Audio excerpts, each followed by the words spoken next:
There are so many rare minifigures out there, but I find that people start to talk about the same ones over and over again, and it gets a little boring. So in this video, let's talk about some that you have never seen before. Let's talk about the rare, the unique, the unreleased, the cancelled, the expensive, the obscure LEGO minifigures. This is part 3 in an ongoing series. There's going to be some super surprising stuff in store for you today, so let's dive on in. I'm going to begin with this strange little dude. This is indeed a LEGO figure. In fact, the set that this comes from is called My First Quattro Figure. Quattro is an older LEGO theme that popped up in about 2004, but then it stopped being produced in 2006. The theme was aimed at preschoolers aged about 1 to 3, and Quattro pieces are designed to be twice the size of the dimensions of a Duplo brick. It's a little side-by-side between a LEGO brick, a Duplo brick, and a Quattro brick. It's kind of cool to see the comparison, isn't it? Anyway, in its final year of production, the Quattro theme gave us this figure, and it's the only one they made, and he only appears in this one set. And apparently he has no regard for personal safety as he flies on top of this airplane. I guess he's just hardcore. Now, for some strange reason, this set and this minifigure are worth crazy money. Right now there are actually 4 of these figures for sale on Bricklink, and they range between $800 to $1,500. That's in Australian dollars. In US, that's like $500 to $1,000. Now, none of them have actually sold for that price, at least in the last 6 months. But everyone who's selling them are asking these crazy high prices. And I assume the demand is here simply because there is only one Quattro figure that LEGO ever made. However, people have bought the set that this minifigure comes in. And if you want that, again, it's roughly $1,000. And they have sold for that price. You can buy some right now if you really want to. This is insane. Who would have thought that this obscure, weird-looking thing, which looks nothing like a LEGO figure, who would have thought it would be so rare and so expensive? Hey, I actually own this one. I bought it back in 2011, and I actually used it myself in school. You can see that the printing is fading on the head. And yeah, this is exactly what it looks like. A LEGO minifigure that is secretly a USB. I mean, that's so sick. I'm kind of surprised that LEGO doesn't make this kind of stuff today. So the leg section can actually be removed, and you realize the USB is essentially just inside this leg. The torso and the head are basically just LEGO regular minifigure pieces. In fact, you can actually attach normal legs onto the torso. Now, this was released in this blister pack, and I think it retailed for about $25 US back in the day, which is a little bit expensive, but yeah, it's cool. Like, I don't think it's that bad. The USB itself is an 8GB flash drive, and when I got mine, it contained images of Ninjago promotional material. Unfortunately, because I used this in school, other kids in school decided to delete the folder that had those Ninjago images in it. Otherwise, I'd be showing them to you now. But hey, if you want to buy one of these today, there is one of them for sale on Bricklink. It's about $100. Dang. Now we have this obscure LEGO Unity minifigure. This was released back in 2021. The LEGO Group and the software company Unity, they teamed up for a LEGO Ideas contest. The contest challenged people to make their own LEGO games using Unity's game creation tools. So those who entered into the competition, they were given this exclusive figure. And apparently, 1,146 people entered the competition. So by proxy, you'd think that that many figures exist. But I reckon it's slightly more. I'm sure that LEGO would have made probably like 1,200 or more, and given out some of these figures to some Unity staff members or something like that. That's pure speculation, I don't know, but you'd think they'd do that, right? So you would have seen here that the minifigure included 2 different heads and 2 accessories, a video game controller and a computer keyboard. It also came with this little packaging thing. Yeah, this is a fun one. but the aftermarket price is a bit less fun. These have sold from anywhere between $125 to $500. Yikes. This here is the LEGO BR minifigure. It might seem a little strange at first glance. You might be like, who the heck is this guy? Well, this dude is the mascot for a toy company called BR. You see them all over the place in Denmark. Now, I assumed at first that these stores were only in Denmark, but apparently you see them all through Northern Europe. The reason it was produced was to celebrate the 50th anniversary of this Danish toy chain. And having visited some BR stores in Denmark, it is a pretty cool toy shop. So yeah, this is a bit obscure and a bit of fun, but what's it worth? Well, thankfully, not that much. You can pick one up for maybe like $5 US. I mean, heck yeah. Compared to some of the other prices we've been talking about, it is great to see a more obscure minifigure being worth barely anything. Honestly, I might pick one of these up. I really like it.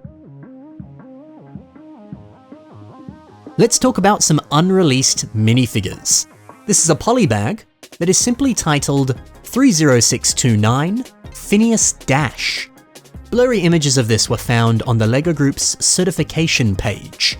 We started to learn about this towards the end of 2022 into 2023, so it's quite recent.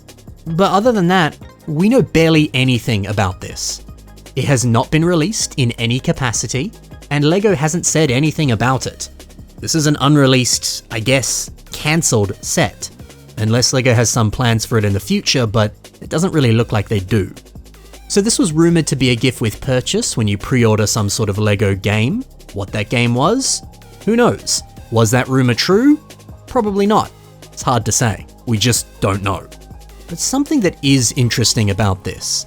You can see that he's wearing a shark headpiece.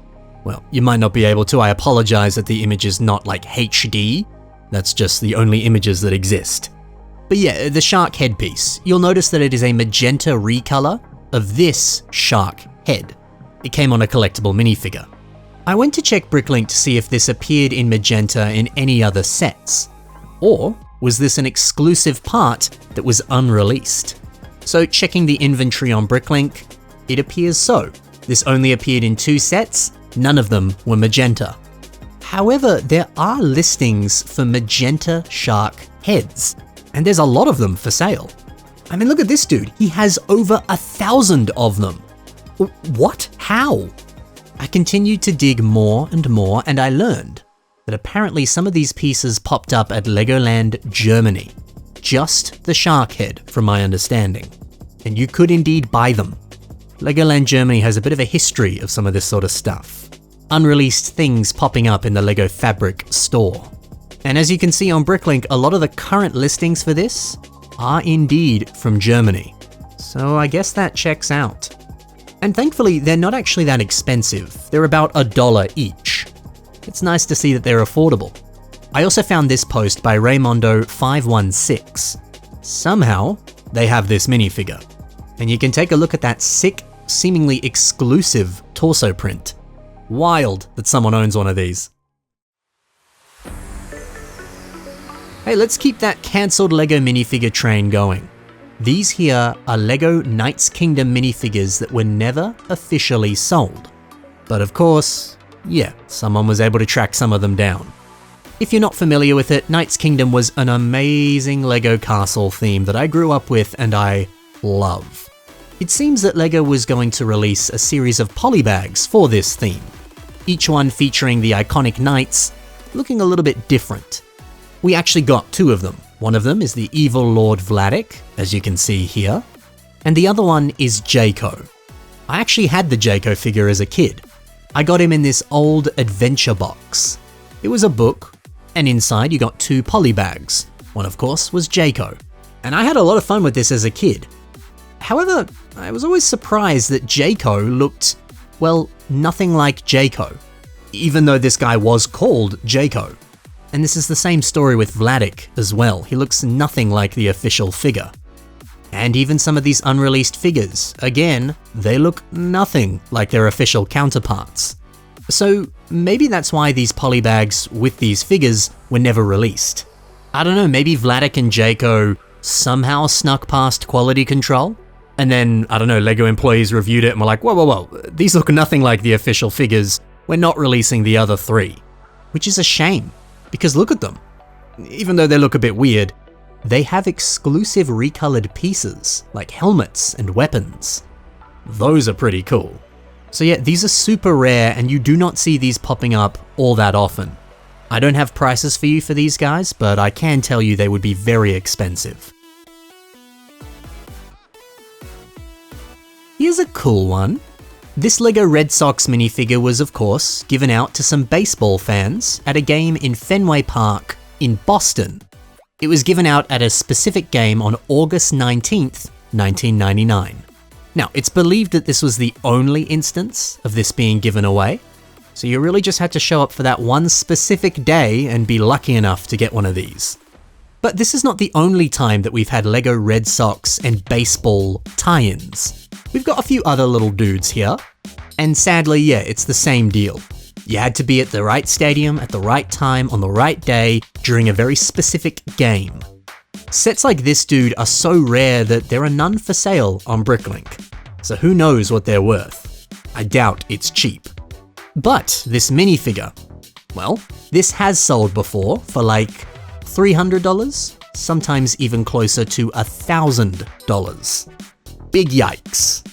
One is for sale right now as well. Also not cheap. We also have a few images of this Duplo brick.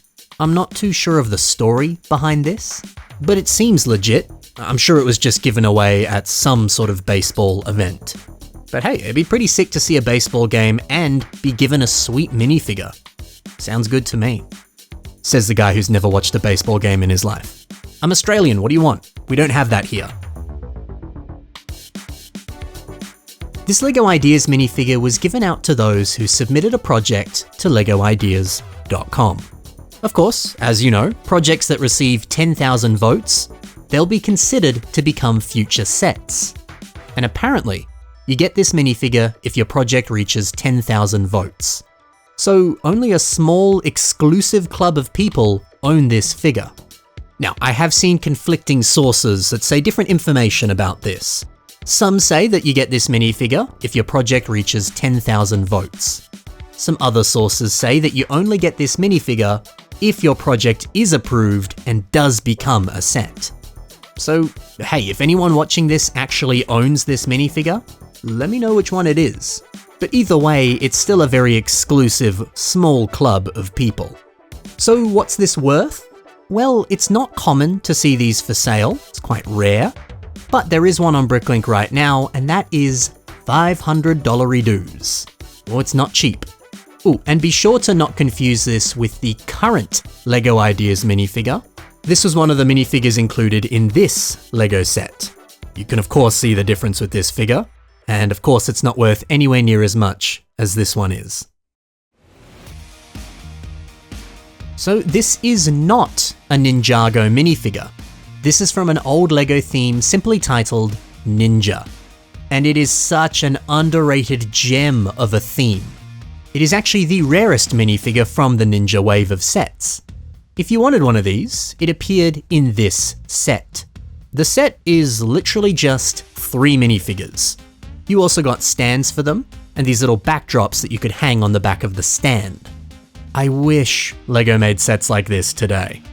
Now, there are a few other figures in this kind of like boxed series. They came from different themes and different brands, and they're all very desirable. LEGO fans love these things. But I don't love the price, because none of them are cheap whatsoever. Like this exclusive LEGO Rock Raiders Chief minifigure that was boxed in similar packaging. He's like $500, and the set is literally just him. Now, he's loved because the character of course appeared in the iconic LEGO Rock Raiders video game, and everyone loves him. But it's also because of the rarity and the demand for these types of sets. So that's kind of the same story for the Green Ninja. He did not appear in a video game though, but people like him because he's a Green Ninja and people love Green Ninjas from Ninjago. There is a crossover here. So look, I keep saying this figure is expensive. What's it worth? Well, it's like $200. However, if you want this set sealed in box, then it's closer to $1,000. Hot dang. And finally, let's look at some misprint minifigures. I'll show you a few examples. We have this grey suit Superman. The torso here is either a prototype or some kind of misprint. But a lucky LEGO fan managed to find this. It's kind of sick to see him in an alternate suit that didn't appear in a set. The same can be said for this Lord of the Rings Uruk-hai. Look at them in lime green. That's freaking sick. Or what about this black suit Spider-Man torso? You know, this would be a perfect match for a superior Spider-Man. Or even just the OG Spider-Man suit from the Amazing Fantasy 15 comic. Oh man, I would love to have that torso. See, that's the thing with LEGO misprints. The cool ones like this that have some sort of fun twist on the minifigure. Or it's something that you could easily use in a custom creation. Or it actually offers you a essentially totally new minifigure, one that matches up with some sort of source material. Those kind of misprints will always be rare and will always be very expensive. Stuff like this can sell for like $500, $800, maybe even $1,000. It varies, but that's kind of the price range for this sort of stuff. LEGO collectors go crazy for this kind of thing. Misprints like this, that are like a slight shift on the printing, or maybe it's like a bit misaligned, that kind of stuff, it's still rare to some degree, but it doesn't really fetch that high of a price. Little tiny shifts in the printing can be, you know, $20. Really huge, serious shifts in the printing, that can be worth a little bit more. But what you're really looking for is crazy, weird stuff like this. Stuff that has good mocking potential, or stuff that gives you just really cool figures. You know, it's always fun to see what people find. Sometimes you're lucky enough to just get them in an everyday LEGO set. Other times you have to buy them off a LEGO employee who, you know, happened to find it at the LEGO factory. They didn't steal it or anything, no. What are you talking about? They didn't do that. There are other methods of getting these as well, of course. And there's so many different alternatives and options out there, but I wanted to show you some of the cooler ones. The coolest one though has to be this skeleton, all in beautiful trans blue. According to the source for this, the skeleton was quote unquote rescued from the trash at the LEGO Billund factory. So there you go. But I mean, that's pretty sick. So if you have a really cool misprint like this, well, it could be worth a pretty penny to the right collector. And that is 10 rare minifigures that you have never heard of before. So how'd I do? Had you heard of some of these figures? Or were there a few that you'd never seen in your life? Let me know in the comments below. And hey, stay tuned. I might very well do a part 4 in this series. Thanks for watching, guys. Happy building, and bye for now.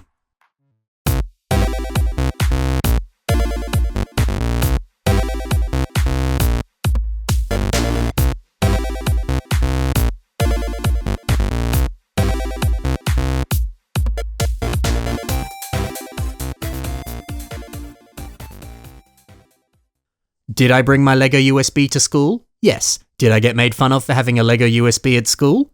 Absolutely.